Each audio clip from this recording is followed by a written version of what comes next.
Well, 3-0, no more. The Pittsburgh Steelers are now 3-2. Lost yet another game that they probably should have won. Welcome to the Southside Beat here on the DK Pittsburgh Sports Podcasting Network and Steelers YouTube channel. My name is Chris Halicke. Joining me back from his absence last week is Greg Macafee, covering an undefeated Pitt team.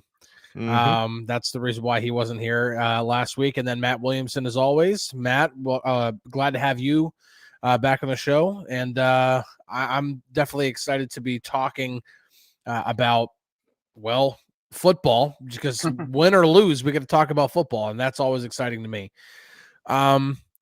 Last week was not pretty for the Pittsburgh Steelers. They lose 20-17. Matt, your perspective, I really want to get your thoughts on what went wrong with this. This seemed like it was a game that was made to order in terms of the Steelers having success running the football. Dallas was not only not a good team against the run, but they were missing Micah Parsons. They were missing DeMarcus Lawrence. Even on the corner, at corner there, without Deron Bland, Trayvon Diggs was not 100%. This just seemed like it was made to order for the Steelers offense, and they just didn't get it done, especially on the ground.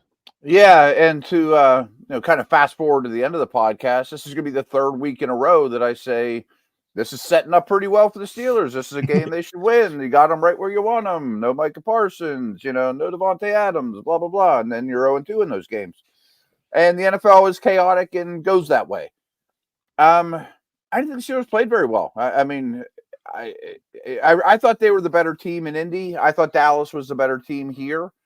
And a lot of it was Dak Prescott, who wasn't perfect. But the fact that you have a veteran quarterback, and actually in both cases, Flacco, that wears down a defense and knows your weaknesses by the end and can pretty much move the ball at will is concerning to me.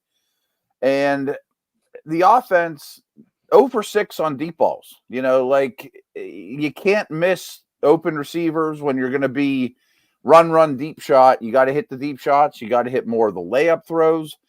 And I'm not super big on stats about box counts and things of that nature because, is it the stacked box, whatever. I mean, I kind of look at it like how many unblocked defenders are there.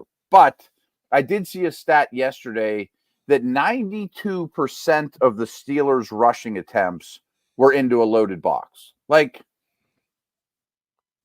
You're playing with fire. Yeah, you're right. Yeah. I mean, what are you asking for here? That's not Barry Sanders you're handing the ball to either, Yeah, about smashing your head against a wall, just hoping that running the ball is eventually going to work.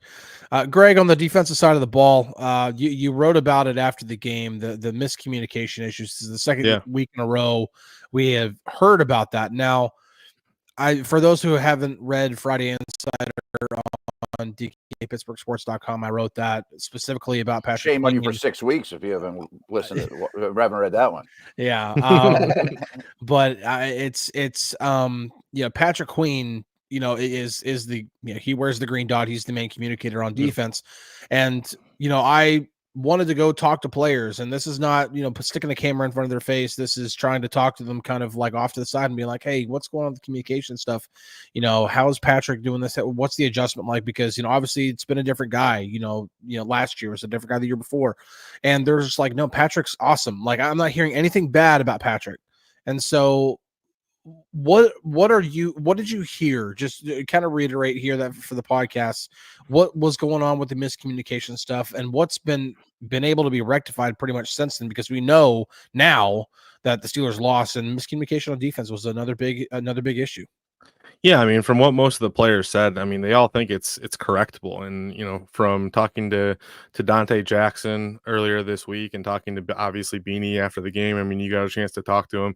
It's just a lot of miscommunication. It's some guys thinking they're in zone, some guys thinking they're in man. And I think, it comes back to a lot of new guys in this defense and trying to figure out what they're doing when. And I think that's where the confusion is for the most part. The miscommunication part is, it seems as though everyone's in certain points, if, there's an audible or a check or things of that nature, not everyone's on the same page. And I think that's where the fixes are going to be addressed or have been addressed over the course of this week. It's just, people thinking they're in different players thinking they're in different things than what they need to be. Well, real quick on that, if you don't mind, go ahead. It's one of those things like a fumbled snap, like 1 out of 100 is too many, and Herbert finds you and dices you up when you screw one up. I mean, any is too many, of course, but it's still concerning to me because the defense is very vanilla right now. I mean, it's 4-man rushes. There's not even twists and stunts. I mean, it's a base 4-man rushes, spot dropping, single high, cover 3, not every snap, but it's an execution-based defense right now, not a scheme-based defense that should be simple. Yeah. The one thing that I think keeps coming up when it comes to the Beanie Bishop situation at slot corner is a question that I think a lot of people are asking, and that is there any other alternative right now? Because he's really bad. Because Cam Sutton Cam Sutton doesn't return until after the Giants game. I mean, now he's at the facility now. He's able to work out on his own, work out with the strength and conditioning coach, attend team meetings. He's not allowed to practice, though. He's not allowed to go to games. He's not allowed to obviously play in games. That's still for another 3 games. And so I think they just kind of have to. They don't have another guy who has the skill set to play everything that you need in a slot corner, especially on passing downs. You can get away with the 3 safety package. You can put another. You can be out of what your nickel defense would be. Instead of the 5th defensive back being a corner, you can have it be a 3rd safety, and you can have him down close, in the box or in the slot, and you call it your big nickel pretty much, and you put that on run heavy downs if you're comfortable being out of the nickel. But in terms of another guy, I mean, Corey Trice is injured. Terrell Edmonds is a safety, so he's not really an option. Darius Rush has been released. James Pierre is not a slot corner. You're not going to move Joey Porter Jr. in there or Dante Jackson in there. There's not really another option right now. And so it's just something they're going to have to ride with. They're going to have to figure out until Cam Sutton returns. So it's going to be another 3 games of Beanie Bishop, I think. Yeah. However, that's not the hardest position to find a street free agent either. Like a Sullivan. I mean, somebody, I don't even know the names, but I bet there's 6 to 10 guys out there that have played meaningful snaps that definitely have lost a step or 2 that you could get for league minimum that might be better, Yeah. Okay. Well, we're going to take a break. Sorry, I'm so tired. just gonna admit it right now. It's been a long week. Sometimes you gotta come clean, man. Gotta prepare for a flight to Vegas. So gonna go back 3 hours, which is great. I'm gonna gain 3 hours, but then I'm gonna lose that on Monday. So, but yeah, get up early for that 6:30 kickoff. For the London game. Oh, so it's fun. It's funny because out in Vegas, Minka Fitzpatrick and Mick is obviously a big Liverpool guy. I'm a big Chelsea guy, and they play each other this weekend. And Mick is trying to even get me to bet on the game with him. I'm like, I think you're a little bit more equipped to do that. Price ranges, maybe. Yeah, right. Like maybe we can do maybe if Chelsea somehow wins, I can make you wear a Chelsea hoodie for a day or something like that. I don't know. Anyway, we're gonna take a quick break, and when we come back, we're gonna dive into this matchup with the Raiders. This I think should be a game that the Steelers win, but. Listen, there's a lot of stuff we can dive into to try to break this down to see, how the Steelers can win this, what threats the Raiders do pose. So we will take a quick break. We'll be right back right after this. At DK Pittsburgh Sports, we take pride in coverage that connects our city's fans to their favorite teams. Now, that connection's stronger than ever. Introducing our all-new state-of-the-art app. Find expert inside reporting and original podcasts. Check live box scores. Track the latest stats. Chat it up with our community of thousands of fans, all in one place. The new app from DK Pittsburgh Sports. Coverage that connects. Welcome back here on the DK Pittsburgh Sports Podcasting Network and Steelers YouTube channel. Here on the Southside Beat. Steelers Raiders, 4:05 Eastern. DK and I will be out in Vegas covering this thing from Allegiant Stadium. I'm excited to add another stadium to the list. I've heard good things about it, but I've also heard the press box is pretty much up at the roof. So not necessarily looking forward to that, but it is what it is in today's day and age with new stadiums. As for the game that will be played on the field, I got to tell you, looking at the EPA charts and success rate charts and just without even looking at film. Now, obviously I have looked at film, but just the numbers alone, I was like, oh, this is not a good Raiders football team. Their EPA per play is near the bottom of the league. I think it's like 28th or 29th in the league. Their rush EPA is dead last. Their rushing success rate is dead last. It's just, they've made a change at quarterback. Instead of Gardner Minshew, it's Aiden O'Connell. I mean, it almost pains me to even like list that kind of stuff. And now, like, their best player on the offensive side of the ball, their best player in general, Davante Adams, not even going to be on the field because he's still on his way back from a hamstring injury. And plus, the Raiders are shopping him right now via trade, as Steelers fans know. Greg, Wilkins is out. Yeah, and Chris on the defensive side of the ball just got placed on IR, so the middle of their defense just took a hit. So, Greg, what threat is there from the Raiders? Like what other than the fact that this is your Mike Tomlin trap game? Like, outside of that, what actual tangible proof is there that the Raiders are an actual formidable football team right now? Is there any? I mean, let's start there. I mean, just from looking at the numbers, from looking at the statistics, I mean, the Davante Adams is out. I think Zamir White was on the injury report this week as well. Alexander Madison in the backfield. Brock Bowers, rookie tight end, is their leading receiver this year. I mean, there's not much there. And then you're bringing back Aiden O'Connell, who was 5-5 last year as a rookie quarterback and completed 60% of his passes and threw for 2,200 yards. So there's not much there. But the Steelers still need to, do what they still need to come to play, and they still need to execute. I mean, that's what it's going to come down to. All right, Matt, I'm gonna throw it to you too, because like I'm looking for any and all answers here, because I mean, but the Steelers, there's got to be something, because is this just on the Steelers? Because the Steelers are only favored to win by 3, and I understand it's a road game. They're going to the West Coast, and I understand Vegas takes that kind of stuff into account whenever setting betting lines and stuff like that. But to me, this might be one of the worst football teams in the league right now, and I think a 3-point favorite, that's either an indictment on the Steelers, or that's just, there's something else about the Raiders. What is it, Matt? Yeah, same thing. I don't have that answer. And they're a bottom 5 football team, especially as currently constructed. No Adams, no Wilkins. I have not seen the final injury report, but their best remaining wide receiver, Myers, seems questionable.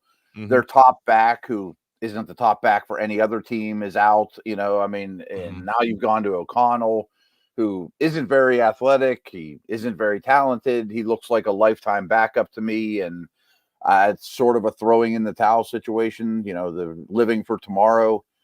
Of course, you can get kicks blocked and fumble snaps and shoot yourself in the foot. And the league is chaotic, and this team beat the Ravens, but it seems like 100 years ago, and it's a really bad football team. Yeah. Week 2 was a long time ago, and when they beat the Ravens, because I remember we're sitting in the press box getting ready for, we were in Denver, obviously getting ready for that one, and we just keep watching the TV that was playing the game. We're like, are the Ravens really actually going to lose to the Raiders? Like, is that an indictment? Like, it's kind of the same question. Is that an indictment on the Ravens, or are the Raiders better than we expected? And I think it's kind of, leveling out now that we're 5 weeks into the season. And I do think that we could put that in the Steelers' perspective too, because Steelers start off 3-0. I don't think anybody coming into the season was expecting the Steelers to be the odds-on favorite to win the AFC North, to be the best team in this division. They had done some things better than expected. Justin Fields had been better than expected. The defense had been playing really well. And then the Steelers have kind of regressed to about what you would expect them to be through week 5, about like a 3-2 football team. And so, I mean, honestly, this just comes down to, is the offense going to finally get it going? because I think that's the one thing that's going to make things easier for the defense, because the defense isn't necessarily the healthiest right now. They're down to guys' names I can't even pronounce on the at edge rusher opposite TJ Watt. Yeah. And so no Alex Highsmith, no Nick Herbig. Isaiah Loudermilk might get some snaps out there on run heavy downs, but I mean, you're talking about Jeremiah Moon probably being the main starter opposite TJ Watt, and I'm not confident in that. And so what can the offense do? Well, they can score points, put pressure on the Raiders offense to become one-dimensional. Stop the run, make Aiden O'Connell beat you with no receivers. So I think, and that kind of leads me into it, because I think we are coming off of Justin Fields' worst game as a Steeler. I don't think he was terrible, but I also don't think I thought he missed some throws. I thought he turned down some throws downfield that he probably shouldn't have turned down. Mm-hmm. How much with Russell Wilson now being healthy, and that is per Mike Tomlin, is the pressure on Justin to play well, because he might have a really short leash this week? Either one of you can answer that. I mean, take it away. We're both going to talk about it, so we're all three of us. I think Mike Tomlin alluded to it a little bit today. I don't know. I mean, Russ obviously he's returning to full participation in practice and everything like that. I don't know if it's one of those situations where he's fully back, if you know, like he's still knocking the rust off and everything. So I think the leash is still a little bit loose for Justin Fields. I don't think if he goes out and has a bad game, he's going to get pulled or anything like that. Like next week, maybe that's a possibility, but I still think it's too early to kind of hand it over to Russ if Fields has a bad game. From the information I've gathered and my thoughts on the matter, I mean, frankly, if they're both were 100% healthy and ready to roll, I would start Wilson, but that's neither here nor there. I get the impression that the reason Wilson is not starting this game is Fields prepared with all the ones. I mean, Russ has not done anything, he hasn't got hit in a while, and basically all of his reps were not with Pickens and Freiermuth and the ones. So Fields prepared with the ones. Fields is not the entire reason that they're not scoring a ton of points or stink on first down or play action numbers are terrible. But I also think deep down the plan is for Wilson to start next game. I think that's what's going to happen, and it wouldn't surprise me at all if he gets in this game in some capacity. Yeah, I think that's the thing that people are concerned about, because it seemed the first 3 weeks, not only do the Steelers win games, but Justin's numbers were pretty good. Now they've regressed over the past couple of weeks, but it's not like his numbers are terrible. I think his passer rating is still in the 90s. He's still thrown one interception in 5 games. If you were to try to convince any Steelers fan that Justin Fields would only throw if Justin Fields started the first 5 weeks of the season and he only threw 1 pick, you would get a lot of people telling you that you're crazy, or that you're some sort of Justin Fields stan or something like that. Not the guy we saw in Chicago, right? Yeah, trying to use 2024 terminology there by I don't know. I'm definitely millennial, not Gen Z. So, just saying, like, you would think that you're some sort of you have some sort of pro Fields agenda. And that's just not been the case. He has been better than we thought he would be. 41 turnovers in 3 seasons. He's turned the ball over how many times in 5 games? Twice. Mm-hmm. We're talking about 1 interception and 1 lost fumble. I mean, it's not been that often.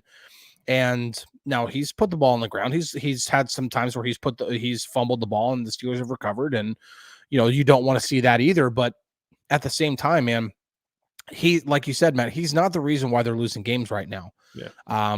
You would like to see more in the passing game, and the quarterback always plays a role in that. There's just no denying that. He's the guy who ultimately makes the decision to throw the ball, who actually has to throw the ball and make sure that it gets there accurately. And I do think that there are some things that they can do schematically to get some guys open. The play action stuff is that's the thing that concerns me more than anything. And that's making me wonder, is that a Justin thing? Because Russell Wilson is phenomenal throwing out of play action. Yeah. That's just big body of work to prove it too. Yes. And so that's one of the things that is making me, because I'm looking at Arthur Smith having like, you know, to use your terminology, Matt, body of work in being able to throw deep off of play action. Did it in Tennessee, did it in Atlanta. And then Russell Wilson, known very good throw out of play action. And Justin Fields' numbers out of play action in Chicago weren't bad either, but not the same way as Russell can throw. And that just makes me wonder, maybe that is maybe just they aren't seeing enough. Not that Justin's not playing badly, but they just think that Russ is the guy that could take this offense to the next level. And maybe that's the case. I don't know. But for this game in particular, it is going to be Justin. They need to be able to run the ball. I'm just going to say Christian Wilkins is not going to be in the lineup for them. That's a big hole in the middle of their defense. I would be running inside zone. I would be running duo. I'd be running any kind of concept that attacks the middle of a defense without Christian Wilkins in there. I don't need Najee going laterally much more either anymore. But sluggish is and see, that's the thing is, you know, I think Warren coming back is gigantic. That would be huge. No, that's very big. Yeah. That would be huge. I do think that, you know, Jaylen Warren, for you know, those who haven't seen an injury report, is officially questionable for the game, but Mike Tomlin did sound very optimistic about his inclusion, to use his terminology. So we'll see. You know, you whenever somebody's carrying a questionable tag, you still never know. Maybe just he wakes up Sunday morning and it's just still not feeling 100%, or, you know, he just wakes up and it's a little sore and they just have to be like, sorry, you know, you're not going to be able to go. But either way, I also think there'll be less fear of Fields getting hurt on design quarterback runs too. Yeah. So maybe you unleash that a little bit more. Yeah. But I think that's the one thing that's really been missing from the Steelers game so far. Now, granted, they've had 2.5 games of Najee and Jalen. Yeah, because it wasn't until, you know, just sometime midway through the Chargers game that Jalen got injured. And so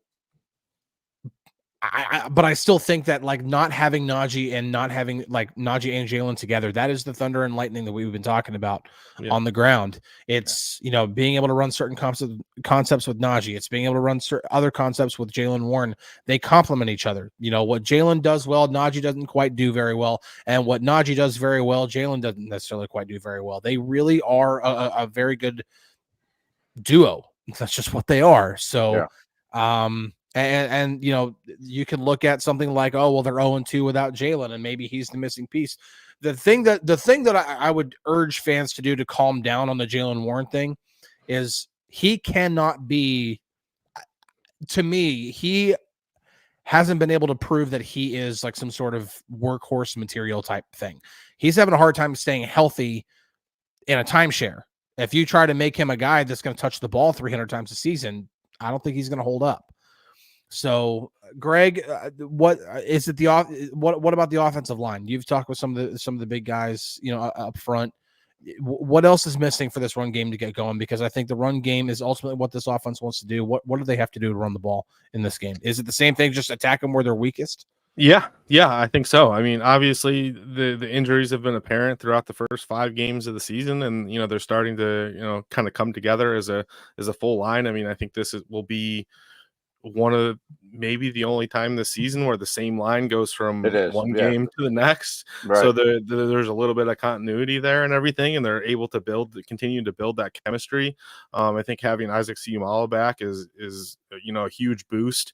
I think Mason McCormick is starting to get comfortable as well. I mean, we saw him on the little shovel pass to Freiermuth on the touchdown against the Cowboys. I think he's been a key addition, but it's just continuing to build that chemistry. And that's one thing we've stressed since the beginning of training camp, and how crucial that is going to be for this young offensive line. And I think, you know, this is another opportunity to do that in a game where, you know, this obviously the team on the other side of the field, you know, might not be the greatest. It might be a good time to build some momentum and build some confidence.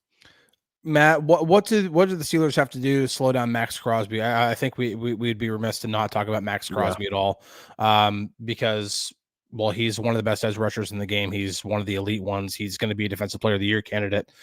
He's just that good. What do they have to do? Is it just a situation in which they have to, get Broderick Jones as much help over there? Is it just chips? Is it double teams? What do they have to do to slow him down? And what's the best way to deal with a star edge rusher like that?